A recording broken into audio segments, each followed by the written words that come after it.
high, and there's a difference. Apprehensions of people that we're apprehending, undocumented arrest rates is, we have a presence of DPS, a good large presence, Border Patrol, and National Guard, and they're all doing a wonderful job.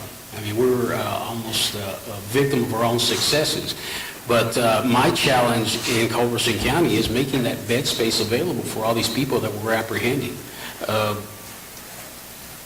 When we exceed our capacity, or we're push levels of capacity, I have to subcontract that out to other jails in the area at our local taxpayer expense. And the same with the prosecution. The prosecution costs, those are a burden on my local taxpayers. And some of these persons that get put in our jails don't attract. They may stay up to 90 days at our local taxpayer expense, because once they're in jail, I got to feed them, I got to house them, I got to pay for the defense attorney and pay for prosecution. Where I would love to have some help is persuading maybe our district attorneys, because we've got special board of prosecutors that have been receiving prosecute some of these cases. The turnover for somebody that we would charge with human trafficking is up to 90 days, and that's unacceptable and very expensive for Culberson County. In addition to the Border Patrol, AUSAs, which prosecute on the federal side, they're not wanting to prosecute, they're just declining to prosecute if there's such a thing as a difference. But we're seeing a lot of people get dismissed or not formally charged after a lot of hard work from law enforcement, because we, like all these other counties, we are experiencing pursuits on a daily basis. These pursuits are high speeds, and in our jurisdictions we got a lot of miles, so a lot of people are at risk, to include our officers, the public, the persons being trafficked, and then they bail out, and then we go chasing them for several hours, and that is discouraging when we see no accountability for that. One thing, my concern is resource is getting possibly reimbursed for our investigative expenses. Right. I mean, since the first of the year, we have processed 15 deceased bodies that we find in the desert, and unfortunately that falls on the sheriff's investigative, and my budget cannot support it, or we've long exceeded what I get budgeted. Sure. Be sure and include that on a line item that you present to the legislature. And what's concerning me is when I ask folks, where we're going, what's happening, they just tell them it's going to get worse before it gets better. With Culberson County, I think we're about as worse as it's ever been. Right. So it's worse than it's ever been. Yes, sir. And so one thing you talked about was making arrests. And what are some of these arrests for? What types of crimes? Well, it's troopers on highway, working the interstates. We're finding people that are wanted from other states. We're getting parole violators. And those also seem to stay around in our jails for a long time. And maybe we can get some assistance and maybe get the state to come pick up some of these parole violators. They're not probation, because they're taking up good space that I would love to make available to the guys that are actually working and in support of this operation. Sure. And we'll work with the Jail Commission and TCOL to make sure that we provide the space. Would you in your county be amenable to having one of these soft cell facilities put up? The state would be providing the money for it, for the erection of it, and maybe for the additional manpower that would be needed for it. Just consider, go ahead. We'd be very receptive to that. I do have the smallest jail in the area, but we make the highest number of arrests. And when we exceed those bed spaces, we say we have to contract it out. Exactly. Taxpayer expense. Yes, that would be an option, sir. Okay. All right. Very good. We're going to continue this, but let me address these folks real quick, take a few questions, then we'll continue with our conversation. So what's going on today is, beginning a month ago, our office began the creation of a border security project team, task force, to make sure that where the state is working in collaboration with local officials, especially sheriffs. Everybody sitting around this table in front of me is a sheriff among border county regions, a sheriff of areas that are being overrun with an excessively high volume of people who are coming across the border. We promised to meet every other week to talk about what is going on, what is needed, what steps need to be taken to make sure that Texas and local officials are better able to address this massive influx. The people in the white hats in front of me, they are the tip of the spear. They're the ones who are having to deal with the most immediate consequences of the incredible large influx of the number of people coming across the border. They have incredible needs that have to be met if they're going to be able to handle this massive influx. One reason why they're in the Capitol today and why they will be in the Capitol this coming week is because I put on the special session agenda the funding of more border security efforts. And one thing I've heard consistently today is that each of these counties are dealing with a record number of people who are coming across the border. What was categorized as an unprecedented magnitude of people coming across is unlike anything they've ever seen. And many of them, as you've heard already, are people who are subject to being arrested. And when they are arrested, there are issues about where they can be placed.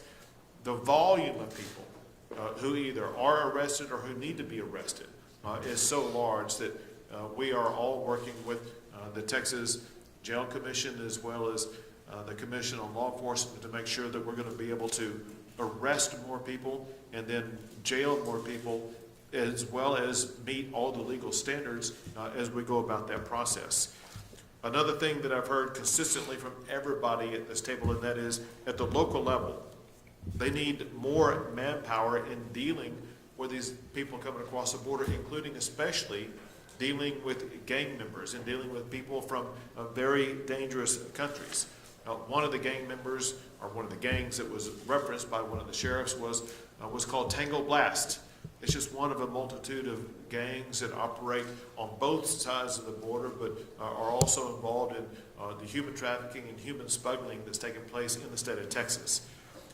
One thing that we've talked about is identifying more jail cells for those who are migrants across the border illegally, who are arrested, and we're working on strategies here today, but also we'll continue to work on strategies with the state legislature to make sure that we have the funding that is needed to provide jail cells for everybody who is arrested.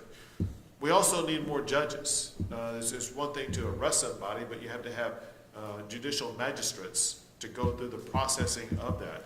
That's a strategy that my office and our team is working on dealing with. And another concern raised by, I think, literally everybody that I've heard from so far is a massive increase in high-speed chases and dangerous smuggling encounters. When you say those words, it really doesn't capture the magnitude of the danger that law enforcement officers are going through whenever they go through those high-speed chases, as well as the danger to local residents. When you have speeding cars trying to escape law enforcement in your local community, you never know when those speeding cars are going to be running into somebody, killing somebody who is a Texas resident because of the criminal activity by the people who are involved in the high-speed chases.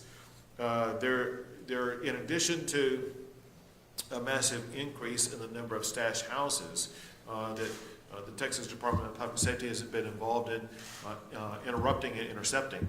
There's also been discussion about stash locations where people are held for a short period of time waiting for somebody to pick them up. There is a coordinated effort on the Texas side of the border among cartel members, among gang members, among smugglers to place people in a certain location for a short period of time only to be picked up by somebody else who will be involved in human trafficking and placing these people perhaps in parts of the state of Texas as well as other parts of the entire country. And we have people here talking about challenges that they are facing from counties 150 miles inland from the border. A lot of people think that this is a border-related issue, and it is a border-related issue. However, this is also an issue that affects counties across the entire state of Texas.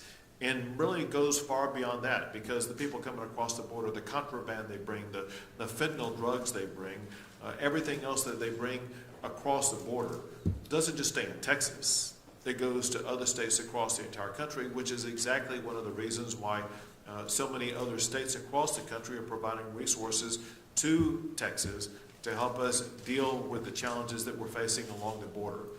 Bottom line is, because of the current administration's complete abandonment of enforcing the laws that were passed by the United States Congress concerning immigration, there is an unprecedented increase in the number of people coming across the border. And the federal government has, because they abandoned their responsibility, they have left it to the state of Texas as well as to the counties that are represented here today to have to pick up the load of responding to the unprecedented number of people coming into our country. Our message to the country is that even though the federal government may have abandoned their responsibility, we are not going to abandon our responsibility. We have here with us today people who believe in the rule of law, people who will enforce the rule of law, and there are others like them across the state. And we are not going to abdicate our responsibility to make sure that we are enforcing the rule of law. We're just working on the strategies that are needed to make sure that the state of Texas is providing our local officials every tool and every resource they need so that they're going to be able to keep their community safe. With that, I'll take a few questions, and then we will continue our conversation. Yes, so Governor, you said before, Governor, you were going to build a wall. A month ago, you said you were going to build a wall. And as I recall, you said you don't have a plan, you don't know where it's going to go, you don't know how much it's going to cost, and you don't know how long it's going to take. You and I are exactly the same age. Do you think even in our lifetime that this wall will be built? So, or is this a cynical political ploy? Yeah, and it's a very uninformed question, but I need to give you the information because a lot has, if you would, let me answer the question. That's what you said. A lot has transpired since the last time that we spoke. Okay. And what has transpired, the first step that had to be done is we needed to hire a program manager, and the Texas Facilities Commission has already begun that process, as well as the Texas Facilities Commission has already received bids for building the wall. The cost is coming in lower than what we thought. The speed at which the wall will be able to be built is coming along faster than what we thought. And the money that will be provided for building the wall is going to increase. And so everything is happening candidly at a quicker, more effective pace for us to build. Where's that money going to come from the state of Texas. The federal government is not going to provide it. $250 million, you said. Yeah, the last time I saw the price for all this, just from Trump, was $12 billion. So where's the rest? And that was him. So where's the rest of the money? So we have bids in already. Yeah, but how much? Next question, Randy, next question. According to Customs and Border Protection statistics, Governor, Randy Clark, Breitbart, Texas, are you going to coordinate the construction of this with the Border Patrol to make sure we're using Texas right-of-way land that we might already own with Texas Department of Transportation?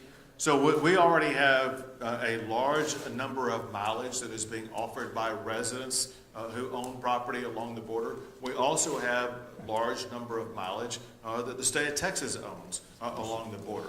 And so we have more mileage available to us to build a border wall than what has already been built in the state of Texas by the Trump administration.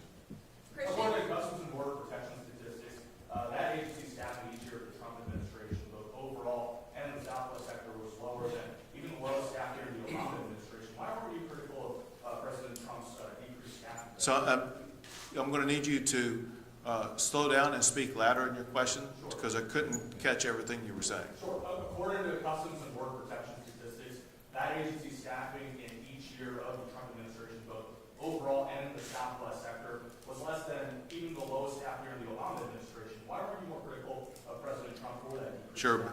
President Trump did more than any other president has ever done to secure the border, as well as more than any other president to decrease the number of people coming across the border, and it was because of the strategies that the president was able to achieve, such as the Remain in Mexico policy, such as the Title 42 policy, such as the agreements that the president was able to hammer out, not just with Mexico, but also with the Northern Triangle countries, and the numbers speak for themselves. Easy examples, and that is April of last year when President Trump was still president, there were about 17,000, a bit more than 17,000 apprehensions made in that April.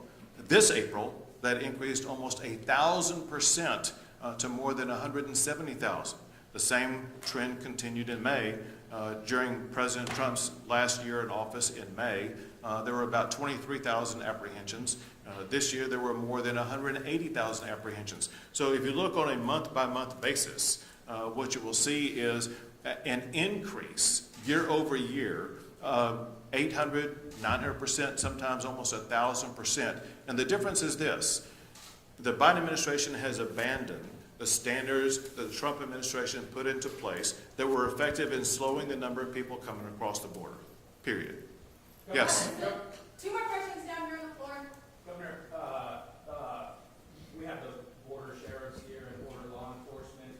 We do have a special session going on. They're talking about their needs that they need to control the situations in their counties. So will we be using money already appropriated during the regular session, or will we be asking for more? I'm asking for additional appropriations from the state legislature during the special session to, in part, fund the needs that the sheriffs have articulated, but also to fund, in part, additional strategies that will be conducted by the state of Texas. Last question, Moritz. Hey, Governor, these sheriffs are going to be arresting more people, housing more people, and presumably they're going to need lawyers. Is the state going to be paying both ends of the freight on that? Right, no, yeah, so that's one of the cost figures, and that is there is a legal requirement to provide defense for somebody who doesn't have the resources to pay for that defense. And so, yeah, that's one of the costs involved in the overall process of the criminal justice system. All right, great. Thank you, Chris. Thank you for coming. All right, let's pick back up.